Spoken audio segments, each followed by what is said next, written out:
Bonjour tout le monde, je vous souhaite la bienvenue à mon défi J'envoie 2023. Je vais l'avoir. On est rendu le jour 27. Donc, aujourd'hui, il fallait que je vous parle d'un chanteur impactant dans ma vie. Donc, dans le fond, hier, je disais que j'en avais trouvé un et que c'était un chanteur qui a vraiment beaucoup impacté ma vie. Et je vais vous le dire c'est qui. Puis en passant, c'est pourquoi je pense que je vais vous en donner deux. J'ai eu un flash ce matin. Et quand que je prenais ma marche, et puis je me suis dit, il faut absolument que je parle de celle-là. Fait que ce que je vais faire, c'est que je vais vous parler d'un qui est un chanteur et je vais vous parler d'une chanteuse. Donc, le premier que j'avais en tête hier, puis que je vous ai dit qu'il a eu 70 ans l'année passée, dans le fond, en 2022, il a eu 70 ans. J'ai tombé en bas de ma chaise quand j'ai su son âge. Oh my God, il est donc bien vieux. Mais je pensais pas qu'il aurait été vieux de même. Mais bon, OK. C'est mon beau. Ah oui, parce que moi, c'est mon beau. Ça commence comme ça. Mon beau Richard Séguin. My God. Écoutez, je sais pas pourquoi je le trouve. Ben, pas je sais pas pourquoi. Je le trouve juste cute. Hein, il est beau. Il a toujours été beau. Il a toujours été. En tout cas, pour moi, ça a été comme vraiment un beau modèle. J'adore ses chansons. Moi, quand j'écoute une chanson, j'ai beaucoup écouté de Québécois dans ma vie. Euh, Parce que, pour moi, il faut que les paroles veulent dire quelque chose, puis il faut que je comprenne le sens des paroles. Hein, je fais des grosses analyses des chansons, des textes et tout ça. Et il faut que, à quelque part, les paroles veulent dire de quoi. Pour moi. Il faut qu'il y ait un sens. Pour ça que j'ai écouté plus de chansons québécois ou de français, parce que, ben, en anglais, je comprenais rien. Pas compliqué, je comprenais pas. Puis, pas que je comprenais, puis je comprenais pas, puis pas nécessairement que je comprenais pas ce qu'il disait, mais c'est parce que quand il chantait, il articulait pas très bien des fois, puis je comprenais pas la moitié du mot de ce qu'il disait. Il y a des mots qui sonnaient vraiment bizarres en anglais, puis je me disais, voyons, c'est quoi ce mot-là? Puis c'était même pas. Je comprenais pas. Je savais même pas qu'est-ce qu'il voulait dire ce mot-là. Fait que moi, quand je comprenais pas, skip, passe au next. Là, hein, that's it, that's all. Plus tard, ben c'est ça, j'ai commencé à écouter des chansons en anglais, mais c'était vraiment, vraiment plus tard, là, plus dans la vingtaine. Mais sinon, puis en plus, j'ai été élevée, moi, dans une famille que c'était beaucoup de Québécois qui jouaient dans la maison.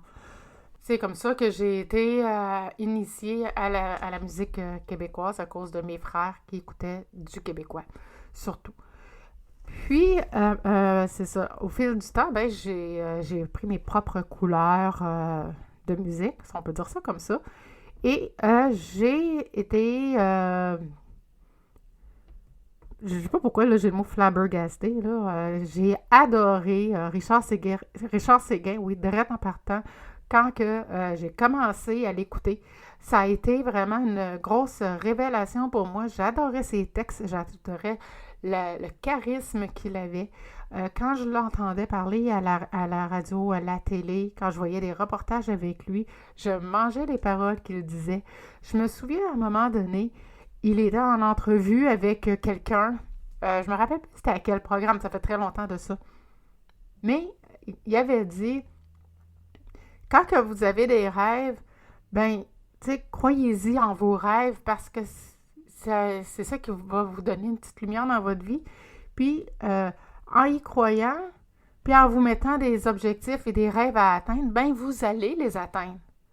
Ben là, Richard Séguin, il venait de me le dire, parce que oui, moi, je possède tout, là. Moi, là, qu'est-ce qu'il a dit, c'est à moi qu'il l'a dit. Même s'il l'a dit à la télévision devant 1 million de personnes à la télé, c'est pas grave, là. Il vient de me parler, là. Ça vient de me parler, ça, là.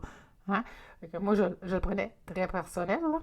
C'est à moi qu'il parle. Fait que il venait de me dire à la télé que j'avais le droit de rêver, puis que en plus de ça, ces rêves-là auxquels que j'aspirais, ben, ils pouvaient se réaliser. Ah, je devais être dans le début vingtaine là, quand j'ai entendu ça.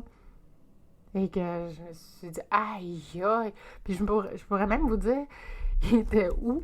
Il était assis, il était à l'extérieur, assis dans un arbre. Puis il disait ça à la personne qui passait l'entrevue. Ça m'a marqué.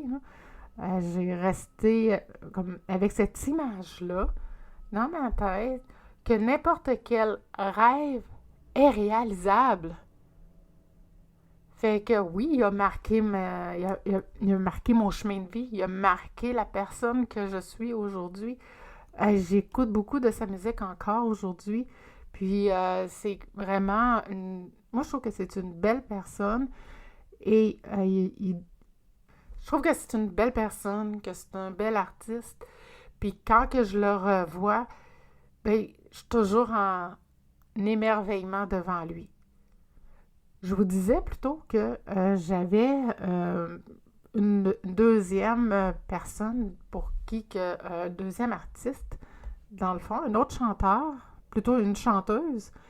Et c'est quelqu'un qui a marqué mon enfance, puis ouais, c'est ça, je pourrais dire qu'il a marqué surtout mon enfance, mais qu'on a vu comme ici et là, si vous êtes au Québec, je parle de Nathalie Simard.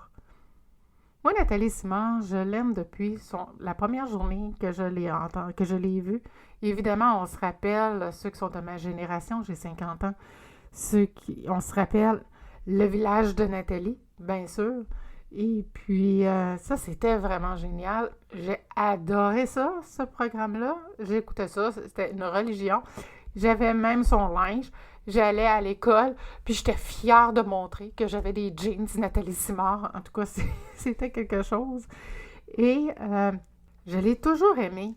J'ai toujours aimé sa personne. Il y en a beaucoup au fil du temps qui ont fini par rire d'elle, des choix qu'elle faisait, tout ça. Mais tu sais, elle a toujours continué. Elle a une force. Moi, je l'aime comme personne aussi. Oui, tu sais, l'artiste, j'adore sa voix. Je vous le cacherai pas, j'adore la voix de Nathalie Simard, là. Je l'adore. Et aussi, ça, mais aussi, comme je parlais avec Richard Séguin, sa personnalité. Puis comment qu'elle était, puis surtout sur qu'est-ce qu'elle a vécu dans sa vie, c'était atroce, pauvre elle. Elle a été abusée sexuellement par Guy Cloutier, qui était son gérant. Puis pendant des années et des années et des années qu'elle a été abusée de lui et qu'elle a dû... elle a même dû, à un moment donné, elle, elle voulait qu'il soit arrêté, parce que c'est toujours pas évident de faire accuser quelqu'un, surtout de violence sexuelle ou ben, d'abus sexuels dans son cas. Elle a subi ça pendant presque toute son enfance, son adolescence, elle a vécu ça longtemps. Et puis, de s'en sortir comme ça, je trouve que c'est une très, très belle source d'inspiration. Je me souviens encore comment qu'elle avait fait pour, comme, pogner, en bon français, Guy Cloutier. Elle l'avait appelé, puis elle avait mis des micros un peu partout pour pouvoir capter avec des policiers. Là, elle était accompagnée de policiers, puis pour pouvoir capter la conversation. Elle a réussi à le faire parler, puis a réussi à y faire dire des choses. Puis c'est comme ça qu'il a été... c'est comme ça qu'il a été accusé.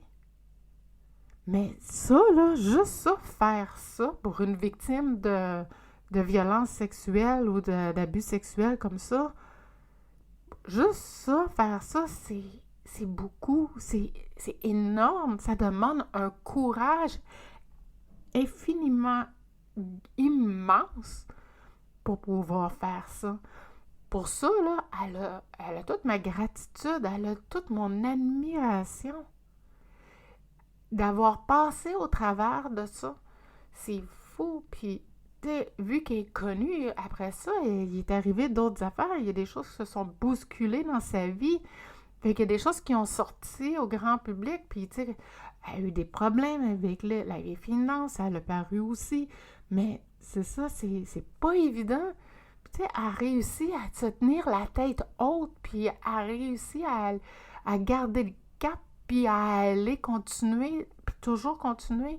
Et aujourd'hui, elle inspire par son charisme, elle inspire par son expérience, elle inspire d'autres personnes. Quand elle avait fait sa plainte contre Guy Cloutier d'abus sexuels, il y a plein d'autres filles qui se sont senties j'ai le mot visé dans la tête, mais c'est pas ça, je veux dire, que ils se sont reconnus. Ils se sont reconnus là-dedans, puis qu'ils sont allés porter plainte contre leur abuseur. Puis tant mieux, parce que c'est ça qu'il faut. Parce qu'on reste, quand on est victime de violences sexuelles, d'abus sexuels ou toute autre violence, on est en victime, puis on a peur de la réaction de l'autre. On a peur de comment que l'autre personne va réagir. Puis quand on a des gens comme elle qui se lèvent debout, puis qui va droit devant, puis qui va foncer, puis qui va aller dire « OK », elle va mettre son pied à terre, puis elle va dire « OK, aujourd'hui, c'est assez. J'en ai fini avec ça. » Ben c'est wow! Puis ça donne de l'espoir aux autres filles qui en ont vécu des abus sexuels. Fait que pour tout ça, elle a toute mon admiration. Puis, tu sais, je m'en cache pas. Puis je l'ai dit je l'ai dit à quasiment tout le monde qui veut bien m'entendre. C'est mon idole. Oui, c'est mon idole. Pas juste à cause de ses chansons, mais aussi à cause de la personne qu'elle est.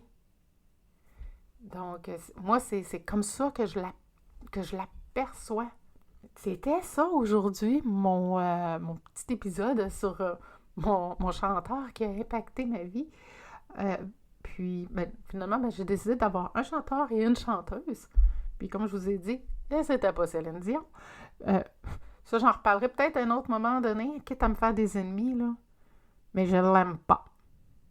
OK? On va se dire ça tout de suite, là. Je l'aime pas, j'aime pas sa voix, j'aime pas comment qu'elle est, j'aime pas comment qu'elle agit, j'aime rien. C'est comme il n'y a pas d'affinité. Puis c'est ça, tu sais, tantôt, je parlais de la voix de Nathalie Simard. Mais justement, la voix de Céline, je suis pas capable. Il y a des fréquences, je vais dire ça comme ça. Il y a des fréquences dans sa voix qui fait que ça me tape sur les nerfs. Il y a des... Ça, c'est parce que j'en reviendrai dans un autre épisode de podcast. Je vous ferai un épisode sur ça, sur les sons et les fréquences. Parce qu'il y a des sons, il y a des fréquences, il y a des musiques qui sont là, qui viennent pour nous apaiser. Puis il y a d'autres fréquences qui sont là comme pas pour venir nous déranger, mais c'est juste qu'on est comme pas capable de... Comment je pourrais dire ça, non? Notre système, il n'arrive pas à... C'est ça, c'est une réaction normale face à notre système parce qu'il y a des sons, leur vibration, il fait ce genre de réaction-là dans notre corps. C'est normal, on est chacun fait différent, puis on a chacun notre vibration, on a chacun notre taux vibratoire, puis on vibre chacun à une certaine fréquence. Et il y a des fréquences qui font qu'on n'est pas capable d'entendre. Ben moi, ça, c'en est tout. Donc, c'est ça. Je voulais juste faire une petite parenthèse là-dessus, vu qu'on parlait un peu de musique et tout ça. Donc, c'est ça. Écoutez, je vais faire un autre épisode à un moment donné. Restez à l'affût de ça. Sur ça, justement, les sons, les fréquences, les vibrations. Et puis, vous allez voir, c'est super intéressant. On a chacun notre vibration intérieure. C'est vraiment trippant. Il y avait même des études il y en a qui font ça, là, ils ont même des études là, par rapport à ça. Je vais tout vous ramasser ça, puis je vous ferai des épisodes de podcast là-dessus. Fait que moi, je vous souhaite une belle fin de journée. Puis on se reparle demain pour un autre jour de mon défi J'envoie 2023. Ça va être le 28. Et là, ben honnêtement, j'ai rien d'ouvert. Fait que je sais pas ça va être quoi demain. Surprise!